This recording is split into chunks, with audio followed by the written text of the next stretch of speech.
Pues gracias a Dios por este tiempo de reflexión, este tiempo de adoración que Dios nos permite a través de unos cantos y la verdad que definitivamente las cosas eh, se ven mucho más claras en su presencia, ¿verdad que sí?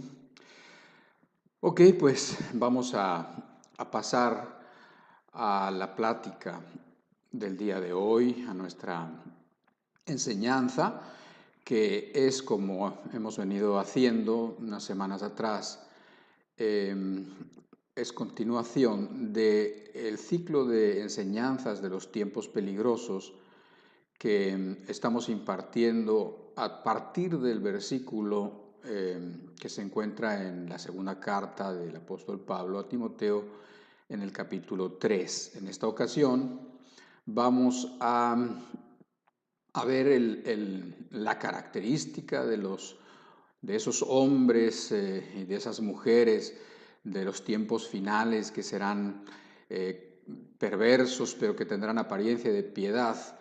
Y hoy vamos a estar viendo a los amadores de los deleites más que de Dios. Va a ser muy interesante. Ojalá y puedas poner mucha atención. Yo trataré de dar las ideas lo más ordenadamente posible para que tú puedas seguirlas, pero sobre todo, y más que nuestros esfuerzos porque las cosas salgan bien, que están bien, que es bueno, sobre todo pidámosle a Dios que Él nos ayude a mí a hablar, a ustedes a entender y sobre todo que nos hable el Espíritu Santo.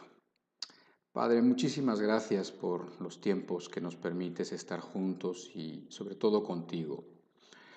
Señor, ahora abre con nosotros las Escrituras y ábrenos el razonamiento y la mente para poder entender tu palabra y tu verdad y háblanos de manera particular a cada uno de nosotros.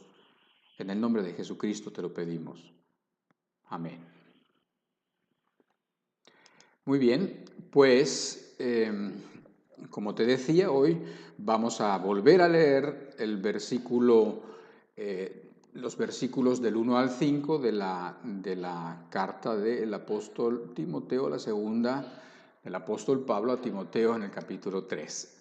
Dice así: también debes saber esto, que en los postreros días vendrán tiempos peligrosos, porque habrá hombres amadores de sí mismos, avaros, vanagloriosos, soberbios, blasfemos, desobedientes a los padres, ingratos, impíos, sin afecto natural, implacables, calumniadores, intemperantes, crueles, aborrecedores de lo bueno, traidores, impetuosos, infatuados, amadores de los deleites más que de Dios, que tendrán apariencia de piedad, pero negarán la eficacia de ella.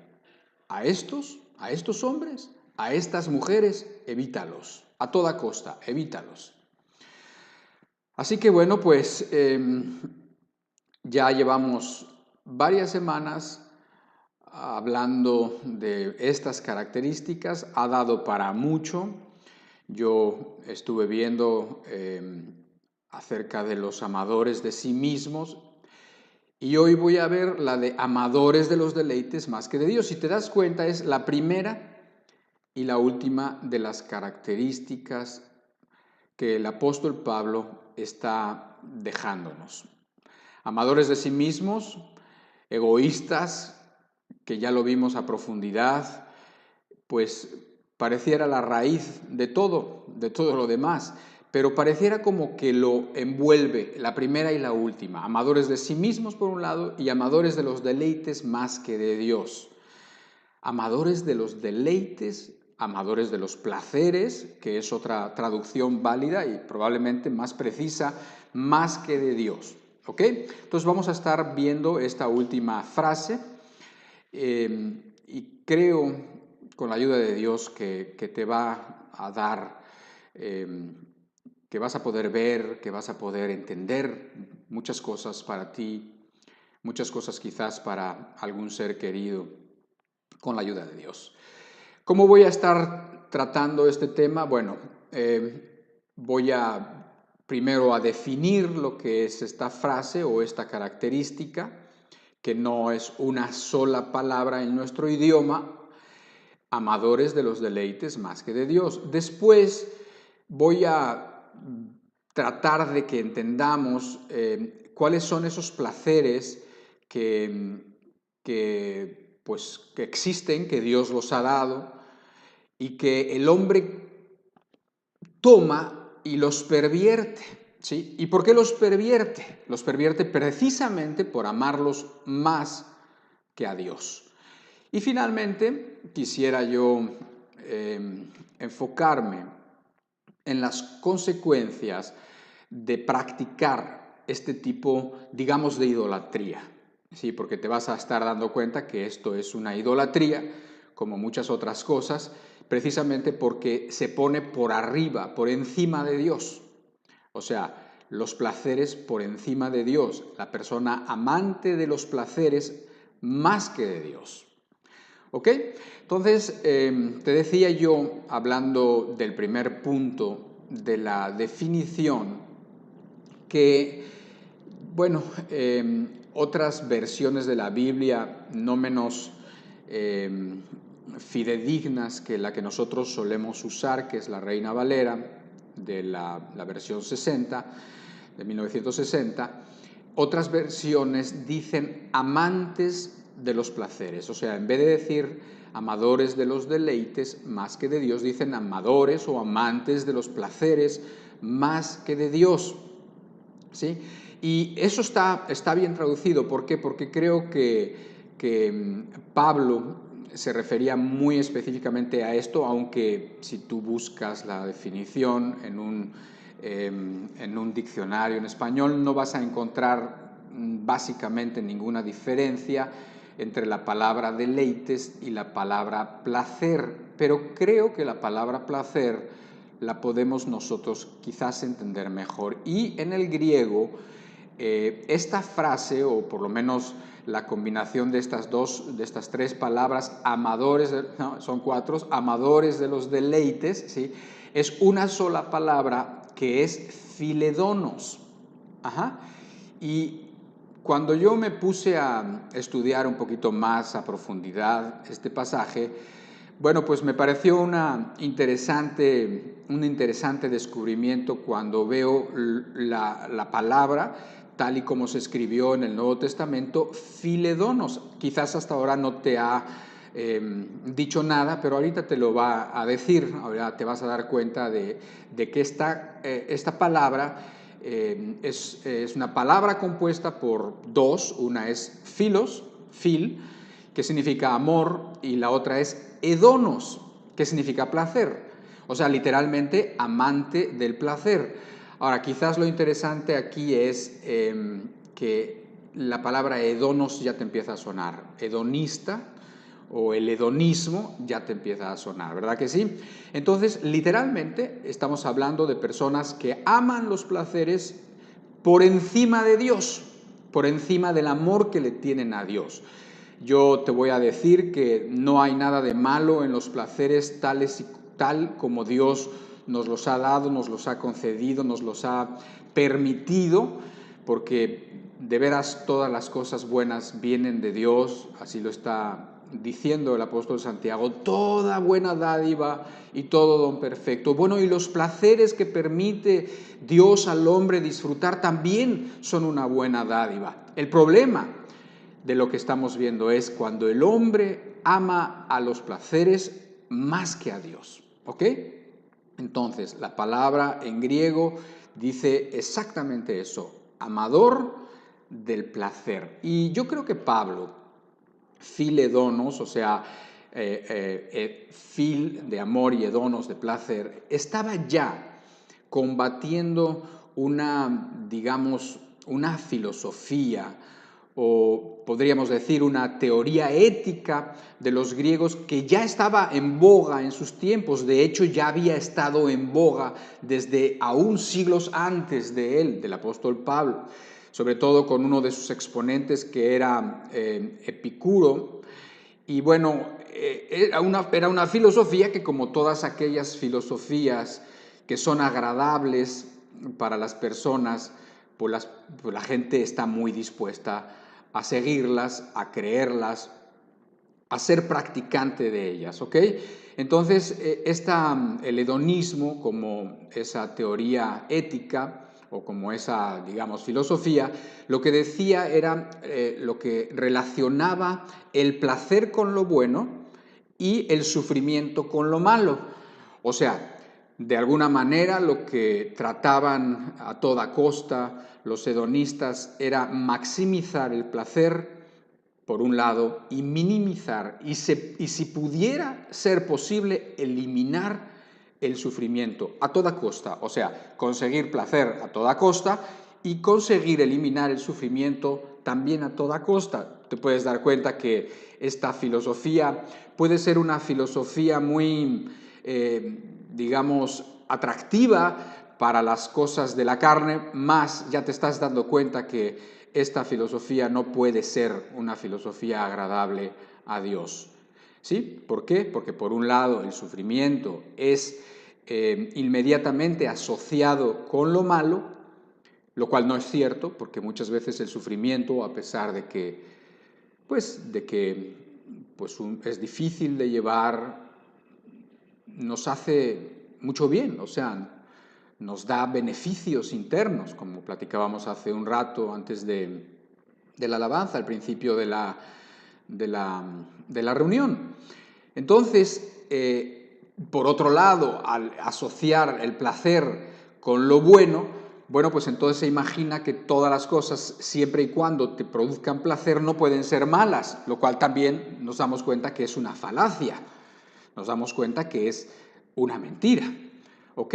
Entonces, yo sí quisiera decirte que en sí el problema no está con el placer, así como cuando nos hablaba Gustavo acerca de los avaros, que después lo voy a retomar porque hay algo interesante también ahí, decía que nos remitía a un texto también del apóstol Pablo en donde hablaba de que raíz de todos los males era el amor al dinero.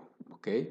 No decía que el amor, que el dinero en sí fuera la raíz de todos los males, no, la palabra no dice eso. El dinero es neutro, digamos, es algo que puede ser bien usado o que puede ser mal usado, es algo que te puede hacer bien o que por tu condición pervertida o por tu condición mala, egoísta, el dinero te puede hacer daño. Pero el dinero no es el problema siempre está en el corazón. Y con los placeres estamos más o menos hablando de lo mismo. El placer en sí no tiene nada de malo. ¿Por qué? Porque los placeres, Dios los ha permitido por muchas y buenas razones para nosotros, para su disfrute, para el disfrute de aquellos, de las personas, para el disfrute de las personas casadas, para el disfrute de los jóvenes, para el disfrute, muchas cosas lícitas que podemos entender como placeres, son regalo de Dios y cumplen propósitos buenos para nuestro ánimo, para nuestra alma, para que podamos tener fuerzas nuevas, etcétera, etcétera. Entonces, en el placer en sí no hay nada de malo. Por ejemplo, pudiéramos decir que placer es ese agrado que sentimos cuando satisfacemos alguna necesidad nuestra, una necesidad física o una necesidad mental o emocional o un gusto. Eso es un placer. Y en particular pudiéramos pensar en aquellas cosas que se disfrutan por medio de nuestros sentidos. ¿Cuáles son los sentidos? Tú sabes, es la vista, el gusto, el oído, el tacto, el olfato, ¿sí? Estos sentidos, cuando tú puedes, no sé, los satisfaces de alguna manera, por medio de los sentidos obtienes esa sensación placentera o ese placer. ¿Okay? Te pongo un ejemplo de cada uno. Por ejemplo, de la vista. La vista es uno de nuestros sentidos. ¿Y cómo puede una persona obtener placer por la vista? Bueno, quizás si la persona está admirando un atardecer en el mar, por ejemplo, o en las montañas, o no sé, algo que tiene que ver con la naturaleza. Vamos a pensar en flores, en mariposas, y entonces la persona ve eso, parte de la creación, se admira y obtiene placer, le resulta placentero ver eso, ¿sí? Bueno, pudiéramos no ser tan naturales y pudiéramos pensar en cosas que el mismo hombre ha hecho y que también cuando las ves, por ejemplo, hay hombres o mujeres que son amantes de los coches o de las motos, sí, existe, claro. Y entonces cuando ven un modelo de moto o de coche, la admiran y lo ven y ven sus formas y ven sus colores y las combinaciones, y entonces están obteniendo, por así decir, placer por medio de la vista. Les resulta placentero, ¿sí? Vamos a tomar otro de los sentidos, el gusto. Imagínate ahora, no sé si ahora en estos momentos, es un poco temprano, pero que tengas hambre o que no desayunaste y tienes hambre, ¿sí? Y piensa en un postre delicioso que te gusta. Bueno, cuando tú comes ese postre delicioso, cuando tienes hambre y además cuando tienes muchas ganas de comértelo y se te hace agua a la boca, tú tienes placer por medio de ese sentido que es el gusto. Piensa en el oído, otro de nuestros sentidos, y piensa en una música excelente, no sé si alguno de ustedes haya tenido la oportunidad de ir alguna vez a ver una orquesta sinfónica, ¿sí? O quizás una obra, por ejemplo, yo he podido ver una obra que se llama El Mesías, precisamente, que es una obra muy grande, es una donde tienes de todo tipo de instrumentos en la orquesta, donde tienes muchísimas voces y coros, y además es del Mesías, o sea, como que el autor del Mesías estaba inspiradísimo en cosas incluso de la Biblia, pero lo llevó a la partitura, a las partituras, a cada instrumento, de tal manera que cuando tú escuchas eso, no puedes más que asombrarte, no puedes más que decir, hasta te pones chinito, pues. ¿Qué está pasando? Estás teniendo un placer por medio de otro de nuestros sentidos, que es el oído. Ahora, piensa en el tacto. El tacto puede obtener placer, por supuesto. Por ejemplo, cuando alguien que tú amas te acaricia, piensa en tu esposa o tu esposo, o tu hija, tu hijita, piensa en esa caricia que está estimulando este sentido que es el tacto y por el cual obtienes placer.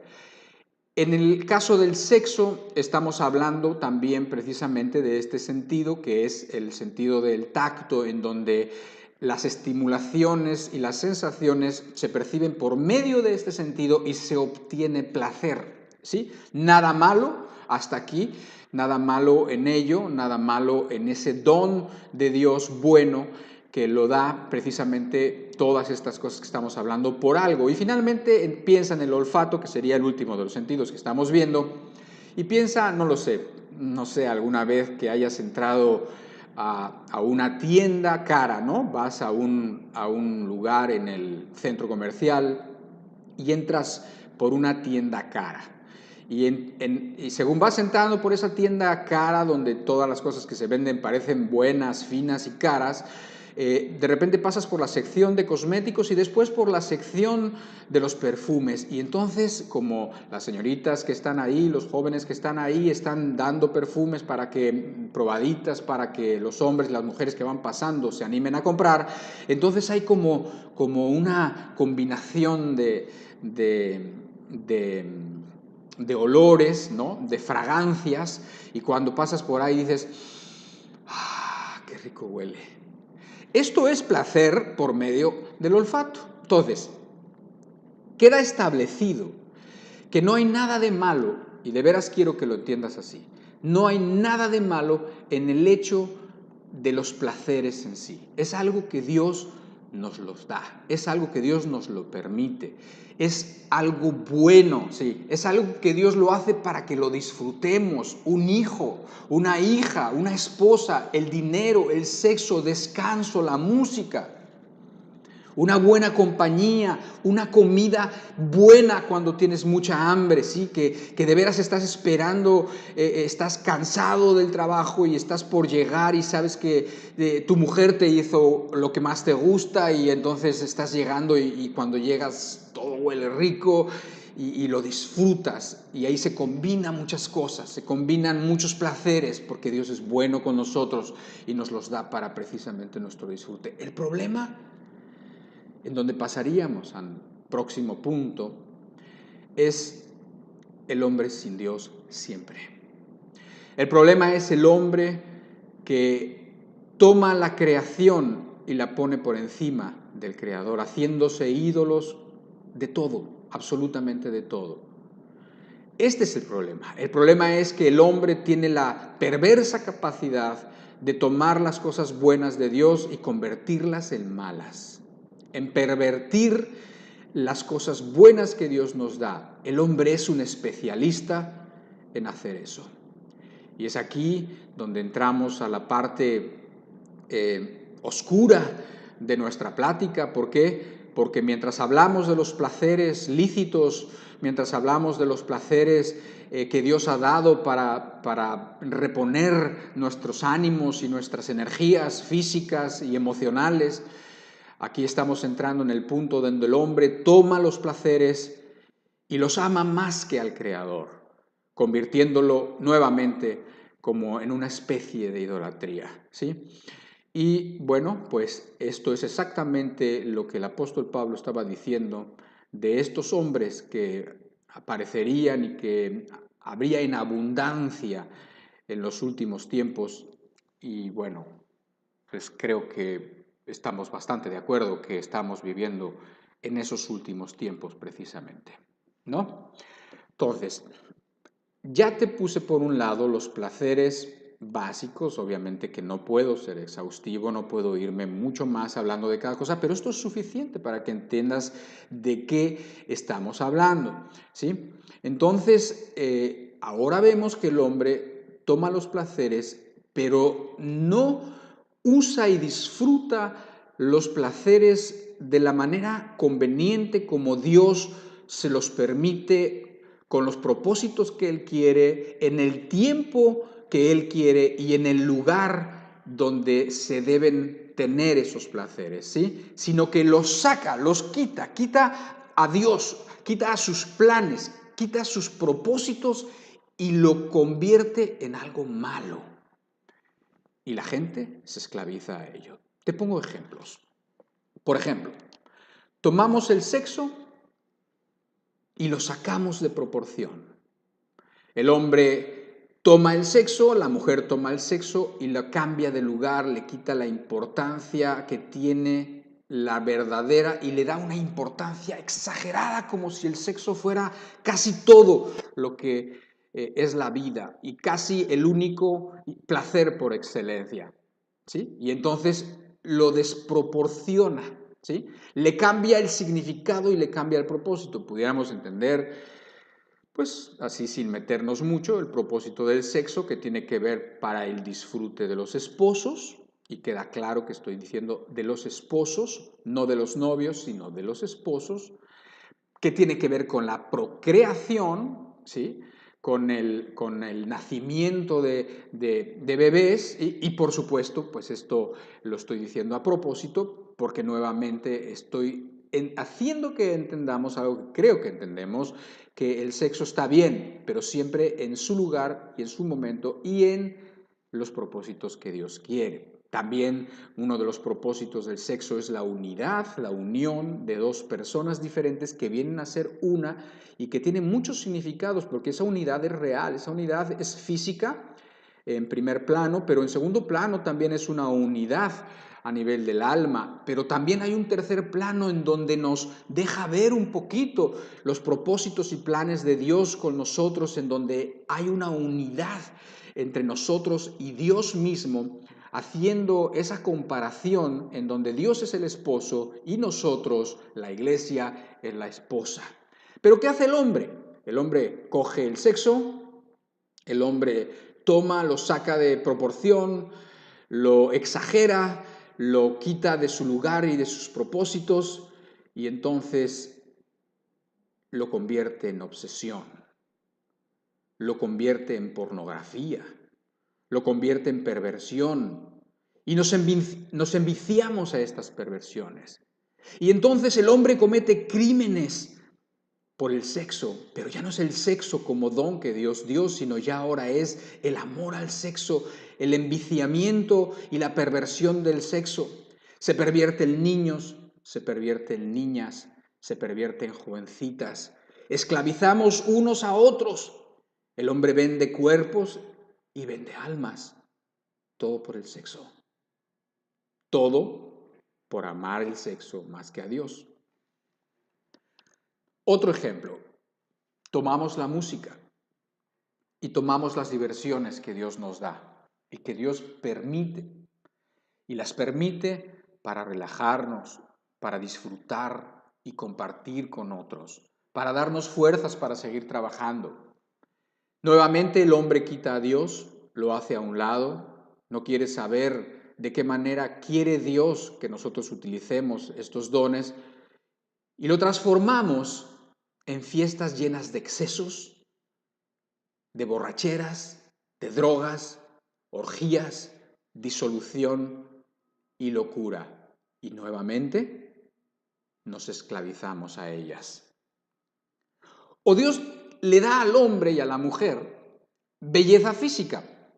Es indudable que el hombre y que la mujer, como seres creados por Dios, son bellos. O sea, son bellos en la forma como Dios los creó. Su cuerpo es proporcionado, es hermoso, es bello. Hay belleza física, no lo podemos negar.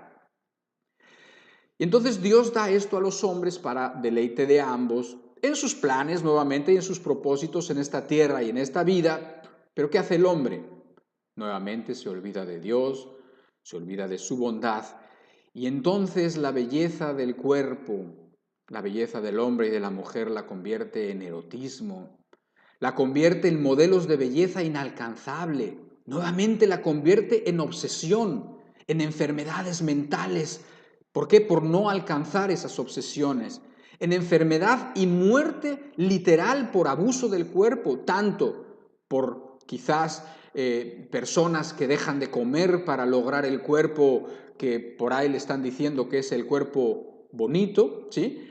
O quizás a la persona que se empieza a inyectar todo tipo de sustancias venenosas para su cuerpo, anormales a su cuerpo, como esteroides anabólicos, hormonas, etcétera, para lograr el cuerpo que le han dicho, el cuerpo que se ha obsesionado, que es el único cuerpo bello, y ahí mueren. Muchas personas también por inyectarse todo ese tipo de porquería se mueren, ¿sí? Y además la frustración que viene en hombres y mujeres y niñas y muchachas esclavizadas a todo este tipo de problemas, ¿sí? Que viene por esos falsos valores y por esas idealizar e imaginarse metas inalcanzables que en realidad no se las pone Dios, se las pone el diablo en todo caso, y entonces ya están en algo que empezó y que podía ser bueno, en una belleza que evidentemente Dios todo lo que hizo lo hizo bien, y lo miró y dijo, todo está bien, todo es bueno, y el hombre lo pervierte. ¿Te das cuenta? O sea, estamos hablando de, ya de alguna manera, esto nos está introduciendo en el último de las partes de nuestra plática que tiene que ver en las consecuencias. Ya al yo platicarte esto, te estás dando cuenta de las consecuencias de sacar las cosas de su lugar, de sacarlas de su tiempo y de la proporción y el propósito que Dios quiere. Vamos ahora con la comida, por ejemplo. Tomamos la comida, bueno, o sea, ¿qué te tengo que decir? Dios ha dado una cantidad y una variedad de comida impresionante. La gastronomía en México es una de las mejores gastronomías. La comida en España es diferente, la comida en Oriente es diferente, en Oriente Medio es diferente que en el Extremo Oriente, en la China o así, es diferente en Norteamérica que en Europa. ¿Sí me entiendes? O sea, hay muchísima variedad. Y toda esa variedad la da Dios, ¿para qué? para que el hombre no se aburra, para que el hombre pueda comer carne, pescado, para que pueda comer unas cosas, unas verduras que le gustan, otras no le gustarán, pero a otros le gustan estas y no le gustan aquellas, a unos les gusta la carne y no les gusta el pescado, una variedad infinita. La comida, ¿para qué? Para que al gustarnos siempre estuviéramos bien alimentados, ¿no? O sea, para que no sea una obligación comer. Dios lo hace padre, lo hace rico. ¿Para qué? Para que comer y tomar todos los nutrientes que nosotros podemos y necesitamos tener en nuestro cuerpo, pues nosotros lo hagamos de manera gustosa. No sería igual si Dios hubiera dado al hombre una serie pues no sé, unos tubos así, de muchísimos tubos de diferentes vitaminas insípidas o quizás hasta de mal sabor, y entonces que estuviéramos alimentados pues tomando raciones de eso. Podría haberlo hecho así, pero eso no tenía mucho chiste porque no tenía ese elemento bonito que Dios siempre mete a sus cosas. Y entonces Dios nos alimenta y nos da todas las cosas que necesita nuestro organismo para estar bien por medio de comidas deliciosas, ¿sí? Y entonces pues vemos la bondad de Dios. ¿Pero qué hace el hombre?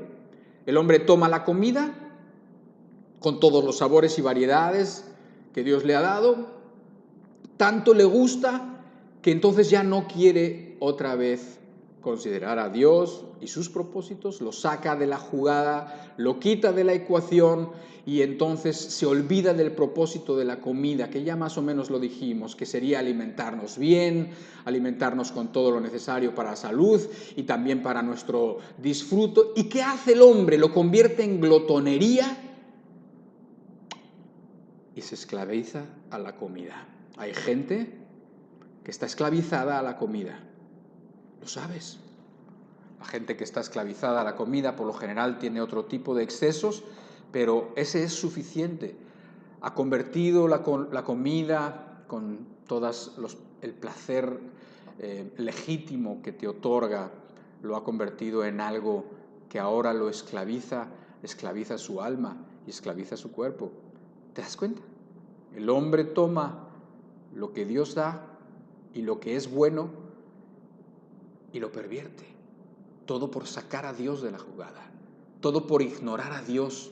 Todo porque habiendo visto en todo ese tipo de cosas buenas la bondad de Dios y la misericordia de Dios, para que con esas cosas que va entendiendo pueda seguir entendiendo otras más elevadas, y en vez de eso, no, se olvida de Dios y entonces le da culto a la creación y no al Creador. El resultado, ya te estás dando cuenta, un poquito. Ahora, otro más. Dios nos permite un sinfín de distracciones. Nos permite distraer nuestra mente en un paseo, quizás si tienes la oportunidad, si algún día has ido a la playa, o en el arte, ¿sí? En el arte que el hombre hace cosas increíbles, precisamente porque el hombre es el único ser que es hecho a la imagen y semejanza de Dios, ¿sí? Entonces el hombre crea cosas hermosísimas y cosas interesantísimas. Entonces, pues esas mismas cosas que el hombre crea sirven hasta para distracción del hombre y no lo sé, tanto en el arte como en la literatura, o vete a saber, no sé, relajarte en un lugar paradisíaco, te ofrece muchas cosas para que te distraigas. ¿Para qué? Pues para poder compensar las dificultades de la vida, para fortalecerte, para poderlas seguir enfrentándolas, para que no te desanimes, para que no digas que la vida es horrible siempre, porque no lo es. Y para que puedas vencer diariamente en en las batallas que todos tenemos, ¿verdad? Y entonces a veces necesitamos un tiempo de distracción, un tiempo en donde nuestra mente pueda dejar la intensidad de la lucha y volver otra vez a tranquilizarse, a ver, a que se ordenen las cosas para poder seguir tener fuerzas, ¿verdad que sí? Pero ¿qué pasa? Nuevamente nos olvidamos de Dios. Y entonces nos volvemos a la creación y nos convertimos en esclavos de lo que estas distracciones y estas cosas buenas que Dios nos da. Nos volvemos esclavos de la televisión, de Netflix, de las vacaciones. Nos volvemos esclavos de cómo usar nuestro tiempo, ¿sí? Y empezamos a decir ya, no, es que mi tiempo, mi espacio, yo lo necesito, ¿verdad? ¿Por qué? Porque ahora las distracciones ya no son un medio para que puedas seguir luchando, sino pareciera que es el fin. Hay muchas personas, yo lo he observado, que viven los 5 días. Yo he tenido la oportunidad de vivir también en otros países y específicamente en un país de Norteamérica, em, em, y mucha gente vive literalmente 5 días de la semana para los 2 días del fin de semana. O sea, su vida solamente es realmente el fin de semana. Los 5 días de la semana son para poder tener dinero, para poder tener la oportunidad de disfrutar los únicos 2 días que disfrutan, ¿sí? La verdad es que es una mala manera de organizar la vida, porque lo que está pasando con ellos, sí, pero pídeles algo el fin de semana. Pídeles un favor, que Dios les pida algo que hacer el fin de semana y es imposible, no pueden ni siquiera pensarlo. ¿Por qué? Porque ellos son dueños de su tiempo, porque ellos son dueños de sus distracciones, porque ellos son dueños de su espacio, lo necesitan. ¿Sí? Y entonces, ¿qué pasa? Pues que asimismo ignoramos a los demás, ignoramos las necesidades de todos los demás, no tenemos chance ni siquiera de ver qué necesidades están a nuestro alcance, y nos servimos y vivimos exclusivamente para servirnos a nosotros mismos. ¿Te das cuenta? Cosas buenas que Dios da con propósitos definidos, nosotros las tomamos y las pervertimos y nos esclavizamos a ellas. Así es, esto es lo que pasa cuando el hombre toma los placeres y los ama más que a Dios. Y Pablo estaba diciendo, cuidado, cuidado con esos tiempos. Cuidado cuando la gente viva así, cuidado cuando la gente que vive así, amando a los placeres más que a Dios, tiene cara de bueno. Y hoy en día así es. Hoy en día la mayoría, mucha gente que vive para sus propios placeres no tiene necesariamente cara de malos. Claro, si estás hablando de que una persona se esclaviza a la droga, a lo mejor el uso y el abuso de la droga, pues sí, en un momento dado le pone cara de malo, ¿sí?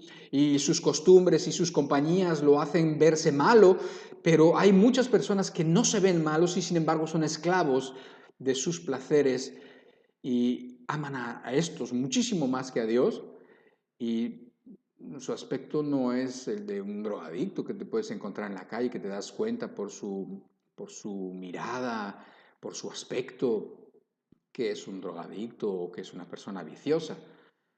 No, no necesariamente. Entonces, cuando el mundo con aspecto bueno es amador de los deleites más que de Dios, el apóstol Pablo dice, cuidado. El apóstol Pablo dice, estás en los fines de los tiempos. Y de veras, yo creo que no hemos tenido una generación más hedonista que lo que tenemos ahora. No hemos tenido una generación donde el hombre busque más su distracción, su tiempo, su derecho. Ahora es derecho, tú tienes derecho a todo, tienes derecho a los placeres, tú tienes derecho a sentirlo, se siente bien, hazlo. ¿Sí? Y repito, el problema no está en los placeres, sino que el hombre pervierte los placeres. Y entonces los placeres, en vez de hacernos un bien, se convierten en agentes de vicio y en agentes de muerte. ¿Sí? En vez de en agentes de algo bueno, de algo satisfactorio, se convierten en vicio y en muerte. Finalmente, un último ejemplo de esto, que me parece importante hacerlo porque además hace un enlace o un vínculo con la plática que nos dio Gustavo acerca de la avaricia. Dios pudiera permitir en algunos de ustedes que tengan dinero, y eso es bueno, sería bueno o pudiera ser bueno o debería de ser bueno. ¿Por qué? Pues porque con el dinero se pueden hacer cosas muy buenas. La verdad es que los beneficios de tener dinero son claros. Una persona vive mejor cuando tiene muchas menos preocupaciones económicas, cuando no está sufriendo porque no le alcanza el dinero para esto y para lo otro, y cuando ya no le alcanzaba el dinero, ahora sucedió esto y se cayó la niña y tuvieron que usar dinero que no tenían o tuvieron que pedir prestado, y todo eso genera un estrés y una dificultad en la vida muy grande. Pero si Dios permite que tengas dinero, esas dificultades se hacen mínimas, ¿sí? O a lo mejor, pues la tranquilidad que te da que puedas tener el dinero para enfrentar una necesidad, o para poder estudiar, o para poder hacer que tus hijos estudien, o tus sobrinos, que sería bueno que si tú tienes dinero vieras la necesidad de otros más allá de tu familia, que quizás pudieras mirar la necesidad de unas niñas o de unos niños en un orfanatorio y decir, yo me voy a encargar de esta niña, y esta niña que tiene un nombre, y esta niña que es amada por Dios, ¿sí? Y la voy a cuidar como si fuera mi hija, aunque no viva en mi casa, y me voy a preocupar de que tenga ropa y de que no le falte los utensilios para estudiar, y que no le falte una secundaria, una preparatoria, y si es posible una carrera, para que en su vida pueda tener oportunidades que otros no tienen y que ella pareciera estar, que iba a estar destinada, si no es por la misericordia de Dios manifestada por uno de sus hijos, manifestada por una persona piadosa, era la suerte que le iba a tocar, ¿me entiendes? Entonces el dinero puedes hacer cosas muy buenas, alimentar, comprar medicinas para los que no tienen. Y de hecho, el Señor dice que es más bienaventurado dar que recibir. Y de veras, cuando tú das, hay una satisfacción increíble cuando tú puedes suplir la necesidad de algo. Hay algo de alguien, hay algo aquí adentro que de veras es muy placentero. Cuando tú puedes ver la cara de gusto de una niña porque tú no sé, le regalaste algo o supliste alguna necesidad de un adolescente que jamás pensó que iba a terminar la preparatoria y tú le ayudaste a hacerlo. Esa satisfacción no tiene precio, de veras te lo digo. Esa satisfacción yo creo que es superior a las satisfacciones que uno tiene cuando recibe. Bueno, no estoy diciendo nada muy raro porque el Señor dijo, más bienaventurado es dar que el recibir, ¿me entienden? Pero sabemos nosotros que el hombre es dado a pervertirlo. Y entonces nos encontramos con la forma de idolatría que ya el apóstol Pablo había dicho, porque dice él en el libro de Colosenses, en el capítulo 3, verso 5, que la avaricia es idolatría, ¿sí? O sea, la avaricia, que es ese amor desmedido del dinero, ese amor que por tener dinero y por tener lo que otros tienen, ¿sí? Bueno, y comprándolo con dinero, por supuesto, bueno, pues eso dice que es idolatría. Y también es idolatría, por el otro texto que hablaba el apóstol Pablo y que ya mencionamos, de que el amor al dinero es raíz de todos los males. Y no está hablando del dinero, sino del amor. ¿Por qué? Porque la persona empieza a confiar en el dinero, ¿sí? Ya no confías en Dios, sino confías en el dinero, ¿sí? Ahora, también leyendo estos textos con atención, estaba yo revisando la palabra avaros, que es otra de las palabras que encontramos en el listado de características de 2 de Timoteo capítulo 3, en el que lo hemos venido repitiendo hasta el cansancio las semanas que han pasado, y encuentro también que es una palabra interesante. ¿Por qué? Porque en el griego la palabra es filarguros. Filarguros, y nuevamente está compuesta de dos palabras griegas, y una es filo otra vez, que es amor, y arguros, que es plata. Literalmente la avaricia pudiera haber sido traducida como amantes de la plata o amantes del dinero. Eso es literal. Entonces nuevamente te das cuenta por qué el apóstol Pablo decía que la avaricia era idolatría, y mucho que ver con nosotros, con lo que estamos hablando hoy. Amantes del dinero es parte de lo que platicamos. ¿Por qué? Porque con el dinero, básicamente, tú puedes comprar cualquier placer. Entonces, una persona amante del placer, si da la casualidad de que esa persona tiene dinero, o si esa persona tiene el privilegio de tener dinero, tampoco le va a hacer bien, le va a hacer mal. ¿Por qué? Porque el dinero lo va a usar exclusivamente para satisfacer ese amor por los placeres. Con ese va a comprar todos los placeres, va a comprar comida, va a comprar sexo, va a comprar lo que crea él que es lo que vale en este mundo o lo que crea ella, ¿sí? Ahí ves la relación de la avaricia, del amor a la plata, al amor al dinero y más que a Dios, ¿sí? ¿Por qué? Pues porque definitivamente, lo vuelvo a repetir, el dinero no es el problema es el corazón del hombre, ¿sí? Y con el dinero la gente se imagina que va a tener todo. La gente se imagina que con el dinero la gente va a tener felicidad, la gente se imagina que con el dinero va a tener satisfacciones y la verdad es que no va a tener ningún tipo de satisfacciones, ¿sí? No va a tener algunas satisfacciones momentáneas, pero eso lo quiero platicar ahorita un poquito más en el próximo punto, ¿sí? Pero lo que el dinero jamás va a poder comprar, y creo que ya lo tienes muy claro, es la paz. Nunca el dinero puede comprar paz. El dinero puede hacer que una persona se vaya a un lugar privilegiado en donde casi nadie sabe que vive ahí, en donde llega y nadie lo ve, en donde hay guardias y murallas que lo hacen anónimo y donde no permiten que entren ladrones. Y entonces la persona vive ahí y ¿sabes qué? Con el dinero no puede comprar la paz, porque yo lo he visto.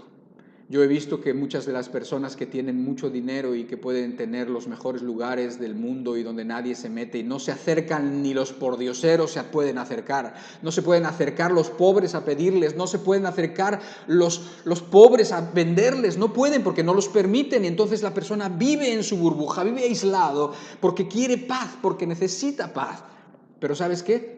No va a haber paz porque dice la Biblia, no hay paz para los impíos, no hay.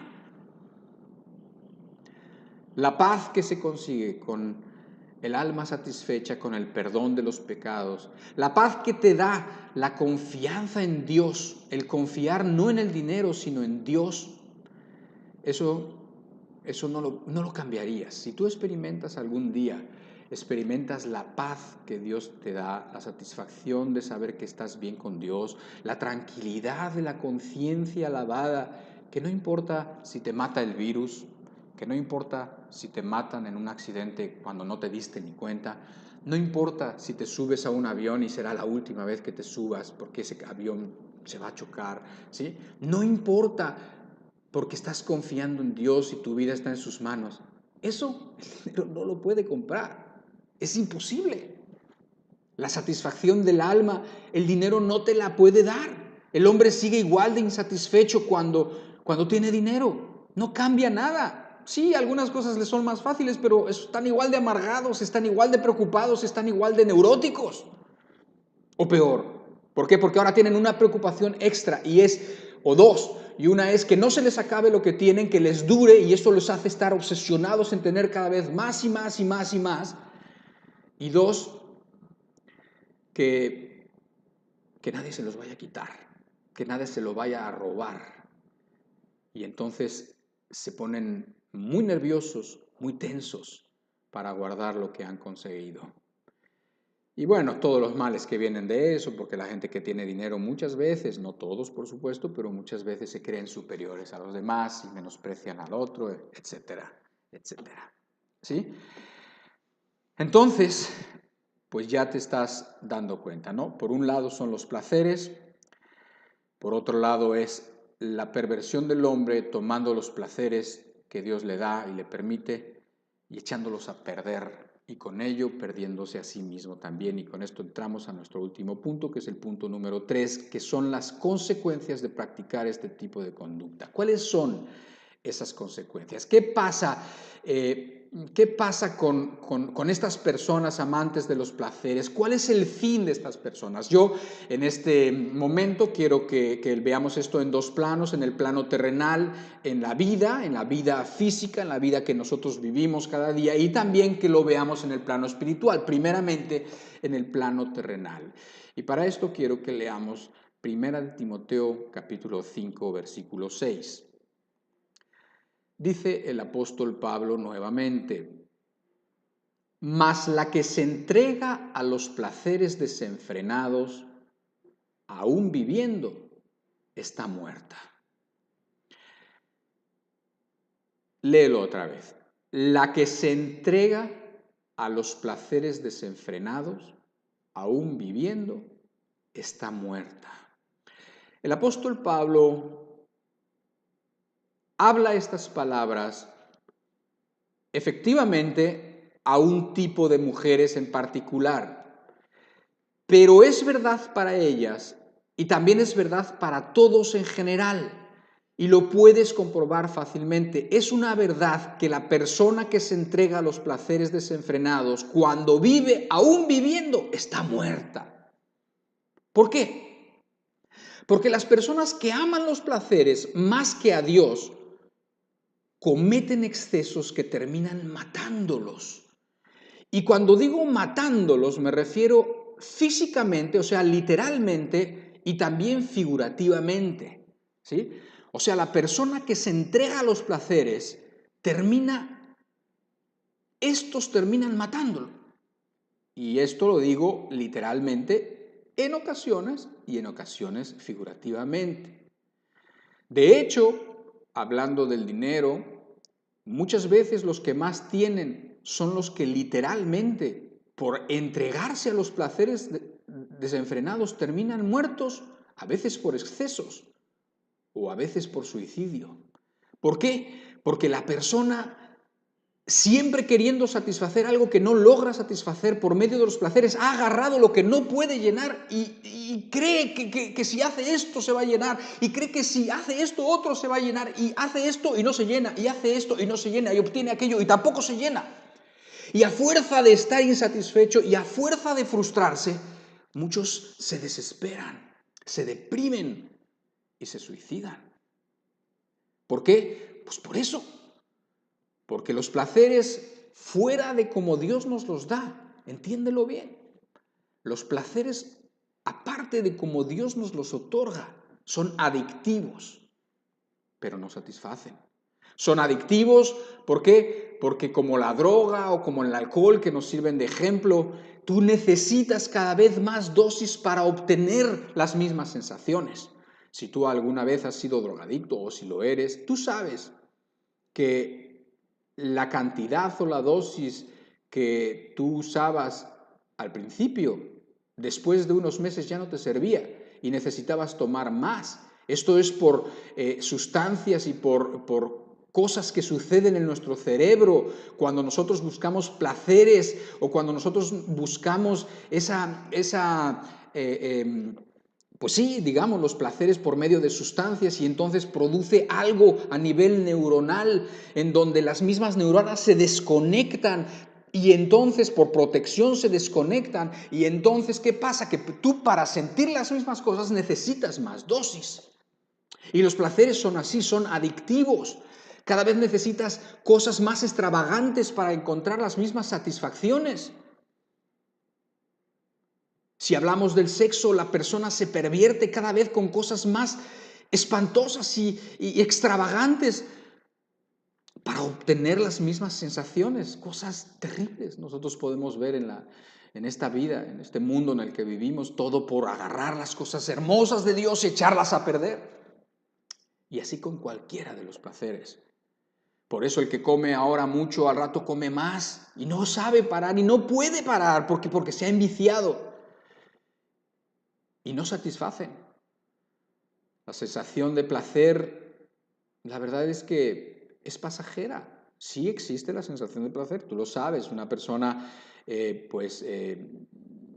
toma algo o hace algo que le produce placer y pues sí, definitivamente sí, pero eso no te trae la felicidad ni una satisfacción profunda ni duradera. Sí traen una satisfacción fuerte, sí traen esa adrenalina, sí es verdad, sí traen esa sensación fuerte, pero es superficial y es muy cortita. ¿Y qué pasa? Que cuando pasa esa sensación, tu alma sigue preguntando, ¿qué más? Sigo necesitando, no me sirvió. No funcionó esto que pensabas que te iba a traer esa felicidad, no funcionó.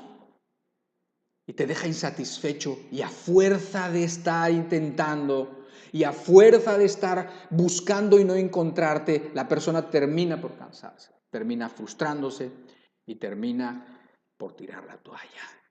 ¿Sí? Por estas dos características, las que te acabo de mencionar, o sea que los placeres envician y que los placeres no satisfacen, las personas amantes de los placeres se vuelven esclavas de estos. ¿Y qué pasa? Que la voluntad se debilita o la persona, como está siempre dándose los gustos que el cuerpo le pide, su voluntad se debilita, su fuerza de voluntad no tiene. Básicamente dejan de tener voluntad para decidir, son gobernados por las emociones, gobernados por los sentimientos, gobernados por las circunstancias. Si las circunstancias van bien, se pueden sentir medio bien, si las circunstancias van mal, el mundo se hunde todo.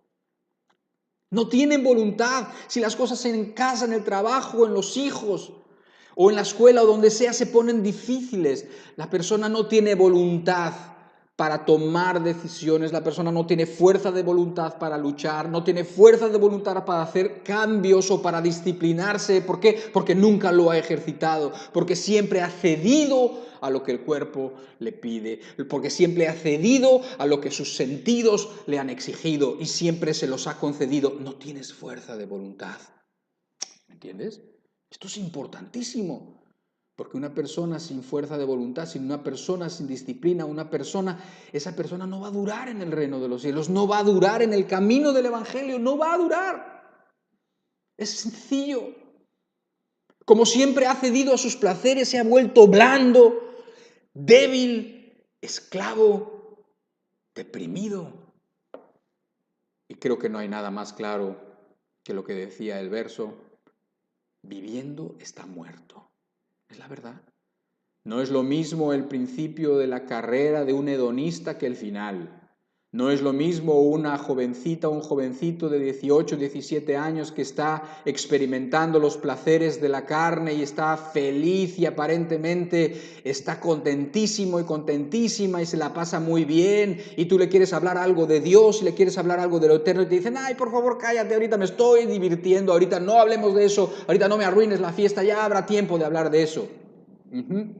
No es lo mismo el principio de la carrera que el final de la carrera. No es lo mismo cuando estás joven y cuando crees que todo es padrísimo, cuando no hay responsabilidades, cuando crees que todo se puede vivir uno los fines de semana y en borracheras y en fiestas y en parrandas. No es lo mismo que cuando pasan los años y cuando los vicios te agarran y cuando los placeres hacen presa de ti y cuando tu voluntad se debilita y cuando ya no tienes voluntad y cuando empiezan las depresiones y cuando empiezan las responsabilidades que no puedes seguir y cuando te deprimes y viviendo estás muerto. Todo porque decidiste amar los placeres más que al Creador. Nunca la idolatría traerá algo bueno, jamás, nunca. Y finalmente, queridos hermanos y amigos, las consecuencias en el plano espiritual, que creo que a estas alturas son obvias, las puedes leer en Lucas capítulo 8, versículo 14. Bueno, las puedes leer en muchísimos lugares, pero yo he tomado este texto solamente para tomar una referencia escritural y dar una conclusión a nuestra plática. Entonces dice en Lucas 8:14, hablando de la parábola del sembrador, la que cayó entre espinos. Estos son los que oyen, o sea, hablando de esas palabras, esas semillas que el sembrador sembró y que cayeron en diferentes tierras, y entonces el Señor Jesucristo empieza a explicar de qué se trata esas tierras, que en realidad esas tierras es el corazón de los hombres. ¿Por qué? Porque unos dieron fruto y otros no dieron fruto. ¿Por qué? Aquí te explica una de ellas, que es la que tiene que ver con nuestra plática. Dice, la que cayó entre espinos, estos son los que oyen el Evangelio. Los que oyen las palabras de Dios, los que oyen las leyes de Dios, los que oyen los propósitos de Dios para su vida. Dice, pero yéndose son ahogados por los afanes y las riquezas y los placeres de la vida y no llevan fruto. O sea, la persona que ama a los placeres más que a Dios, la persona que se da por los placeres, la persona que no entiende lo que los placeres son y cree que debe de vivir para los placeres porque eso es lo que le gusta, porque eso es lo que le conviene, dice que la palabra no va a tener cabida en su corazón, va a llegar temporalmente y después de un tiempecito dice que esa palabra va a ser como consumida, ahogada. Esos propósitos buenos que Dios tenía para ti van a ser ahogados, se van a perder. Esa vida que la palabra, la semilla de Dios, esa vida que quiere producir en tu alma, en tu vida, sí, esa vida de Dios, esa vida del Espíritu, no se va a dar. ¿Por qué?